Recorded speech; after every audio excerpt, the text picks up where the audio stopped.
कुंडली में गज केसरी योग, यानी गज यानी हाथी और केसरी यानी शेर, यानी कि दोनों जंगल का समझिए कि बहुत ही ज्यादा ऊंचा प्राणी है। वैसे ही ये आपको कोई हाथी या शेर नहीं मतलब ये करे, यानी आपके जीवन स्तर को बढ़ा देगा। आप हाथी और शेर की जैसा जिंदगी जीने लगेंगे। यानी शेर ग्रह का राजा है, आपका भी समाज में जीवन स्तर को ऊंचा उठा देगा। कल तक आपको कार नहीं था, आपको कार हो जाएगा। अचल संपत्ति नहीं था, अचल संपत्ति हो जाएगी। आपको घर द्वार नहीं था तो घर द्वार हो जाएगा। और ये समझिए कि आपकी स्थिति बहुत ही अच्छी हो जाएगी। जैसे जंगल में शेर और हाथी से कोई नहीं लग पाता, वैसे ही आपसे समाज में जो है आपका जीवन स्तर हो जाएगा। आप गज और हाथी के समान हो जाएंगे। दूसरी चीज क्या है कि दोनों शुभ ग्रह होने के कारण आपका जो है हर चीज शुभता से बढ़ना चालू हो जाएगा। हो सकता है आपके गुरु के कारण बाल बच्चे अच्छा हो जाए, बाल बच्चे की स्थिति ज्यादा अच्छा हो जाए। आपके घर की कोई स्त्री वर्ग चंद्रमा के कारण काफी अच्छे पोजीशन पर हो जाए और आपके जीवन स्तर या जीने का तरीका या हर चीज के तरीके में अच्छा कर दे। दसम भाव में यानी आपके व्यापार भी बहुत अच्छा होने लगे। कल तक आप छोटे जगह पर थे, आप एक बड़े व्यापारी हो गए, बड़े जगह पर स्टेबल कर लिया। ये योग अगर कहीं भी बनता है आपका, तो ये समझिए कि उस भाव को लेकर वो फलित करेगा। उस भाव को लेकर आपका फल में वृद्धि करना चालू कर देगा। यानी कहने का अर्थ ये है कि अगर मान लेते हैं कि चतुर्थ भाव में ये जो है योग है, चंद्रमा और गुरु की युति है, तो ये आपको अचल संपत्ति में वृद्धि करने लगेगा, आपके जीवन सुख में वृद्धि करने लगेगा, भौतिक सांसारिक सुख को बढ़ाना चालू कर देगा। आपके समझिए कि चतुर्थ भाव जैसे निजी जिंदगी को काफी ऊपर करने लगेगा। आपको जनता का नेता है तो जनता का प्यार अचानक आपके प्रति उमड़ पड़ेगा। आप जनता का प्यार आपके प्रति उमड़ने लगेगा, यानी उस भाव को काफी ऊपर ले जाना चालू कर देता है। हाथी के जैसे कि आप हाथी पे विराजमान हो गए, ऐसा समझ लीजिए, शेर की तरह दहाड़ने लगे, वैसा स्थिति आपका पैदा कर देगा। दूसरी चीज क्या, ये एक्टिवेट होना। कभी कभी क्या होता है, कोई पूछता है कि हमारे कुंडली में गज केसरी योग है लेकिन हमें फल नहीं मिल रहा। ये एक्टिवेट तब होगा जब चंद्रमा की महादशा चले या गुरु की महादशा चले, तो ये एक्टिवेट हो जाएगा। या चंद्रमा जिसके नक्षत्र में है या गुरु जिसके नक्षत्र में है तो भी ये एक्टिवेट हो जाएगा। किसी किसी का कहना है कि हमारे कुंडली में गज केसरी योग है लेकिन उसका फायदा नहीं मिला। सबसे बड़ी बात है कि वो समय आया है नहीं आया है, ये आपकी महादशा अंतरदशा, नक्षत्र स्वामी का महादशा, नक्षत्र स्वामी का अंतरदशा बताता है। दूसरी बात क्या है कि ये कितना आपके कुंडली में बलवान होकर बना हुआ है। अगर आपके कुंडली में केंद्र में गज केसरी योग है, जैसे लग्न, चतुर्थ, सप्तम और दसम भाव, ये चार भाव केंद्र कहलाता है, तो ये समझिए आपके सुख में वृद्धि करना चालू कर देगा जब ये एक्टिवेट हो जाएगा। तो खासकर अगर ये उच्च का है, यानी कि कर्क में गुरु उच्च होता है, कर्क राशि में केंद्र में अगर गज केसरी योग हो,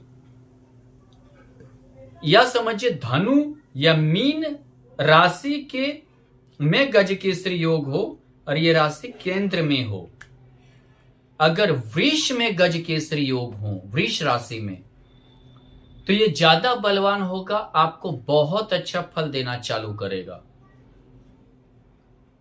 दूसरी बात क्या होता है, आपसे लोग प्रभावित भी होने लगेंगे। गुरु ज्ञान भी है, चंद्रमा मन भी है, यानी ज्ञान और मन दोनों आपका जो है ऐसा ये होगा कि आपसे जो है व्यक्ति प्रभावित भी होने लगेगा जो कल तक 2 रुपया नहीं देता था वो आपको हजारों देके चला जाएगा, आपसे इतनी प्रभावित हो जाएगा। यानी समय में परिवर्तन आना चालू होगा। यह अगर केंद्र में बन रहा हो, केंद्र का अर्थ है लग्न पंचम नवम, केंद्र में बन रहा हो तो बिना मेहनत का पैसा मिलेगा, भाग्य का आप पैसा खाएंगे। इसमें भी एक कंडीशन है, अच्छा तब बनेगा जब वृष राशि में बन रहा हो, जब कर्क राशि में बन रहा हो, जब धनु राशि में बन रहा हो, जब मीन राशि में बन रहा हो। तो ये समझिए कि आप बैठकर पैसा खाएंगे, मतलब कि समझिए कि आपको हो सकता है कि एफरात पैसा आएगा, घर बैठे भी पैसा आएगा, घर बैठे भी आपकी जो है हर चीज बढ़ेगी, आपकी ख्याति बढ़ जाएगी, आप ख्यातिवान हो जाएंगे, यश मान प्रतिष्ठा कृति आपकी बढ़ जाएगी, आप बहुत ही नामी व्यक्ति हो जाएंगे। चलिए, कभी कभी गज केसरी योग अगर केंद्र में ना बनकर द्वितीय भाव में हो, या केंद्र त्रिकोण में ना बनकर द्वितीय भाव में हो, तो आपका संचय की प्रवृत्ति को बढ़ा देगा। आप संचय कर बहुत ज्यादा पैसा अर्जित करेंगे, परिवार भी आपका ठीक रहेगा, पारिवारिक संचय, दोस्त का संचय, धन का संचय, सारा संचय को अच्छा कर देगा। अगर आपके घर में संतान का कमी है तो वहां पर गुरु संतान यानी पारिवारिक वृद्धि भी कर देगा। गज केसरी योग है, अगर आपके घर में संतान का कमी है तो पारिवारिक वृद्धि भी कर देगा, संतान होने का योग बना देगा। तृतीय भाव में अगर है तो भाई बहन से मदद मिलेगा, भाई बहन से अच्छा रिलेशन बना देगा, आप अपने पराक्रम से धन कमाएंगे, बाहुबल से आपको जो है अर्जन करने की क्षमता बढ़ जाएगी। छठे भाव में क्या है कि आप रोग पीड़ित हैं, रोग से मुक्ति मिल सकती है आपको, यानी कि दवाई से, इलाज से या कोई भी चीज से आपके दूर हो सकती। आपका कर्ज बहुत ज्यादा है, कर्ज आपका दूर हो जाएगा। आप अगर कोर्ट केस वगैरह है तो वो आप जीत सकते हैं। आपको कोई परेशानी है वो दूर कर देगा, ये समझ जाइए।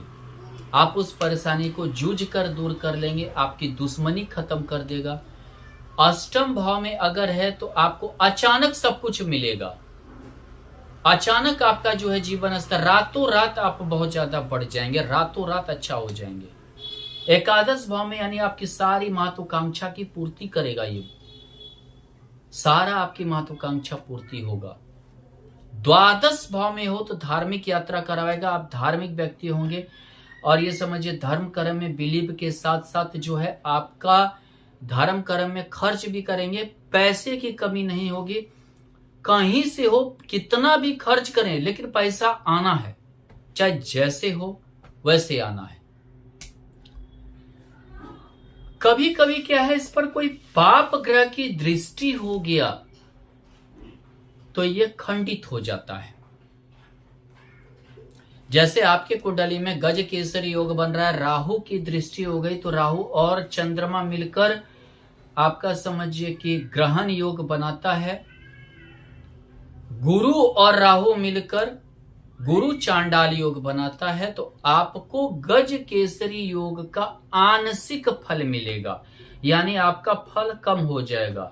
राहु जितना बलवान होगा उतना फल आपका कमता जाएगा।